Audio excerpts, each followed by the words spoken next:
And so, we can't get out of this conversation with talking about AI at least a little bit. So I'm curious what you're seeing around AI and how you're positioning your clients to meet those challenges. Yeah, there's a couple things on that. So one, you mentioned like we haven't changed very much in enterprise, and it's funny because most of the development industry hasn't changed. We're still like basically FTP a zip file somewhere, right? Yeah.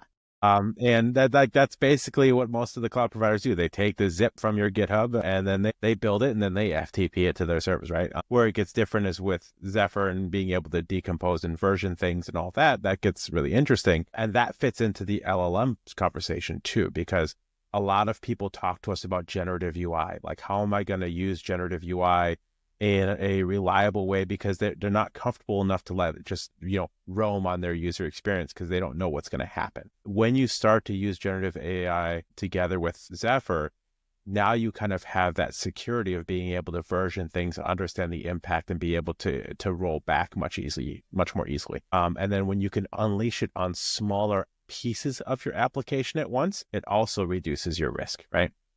Because we all know one of the problems with AI is context, right? Being able to keep the entire context of the entire application in the window is a challenging problem, right? And everyone's always trying to get larger and larger context. If you can unleash your generative AI on a much smaller portion of your application and be able to iterate on that much quicker, then you're able to turn that into business impact. And that's kind of where I see that going, is using tools like Zephyr to decompose the user experience into something that is consumable and iterable on your AI.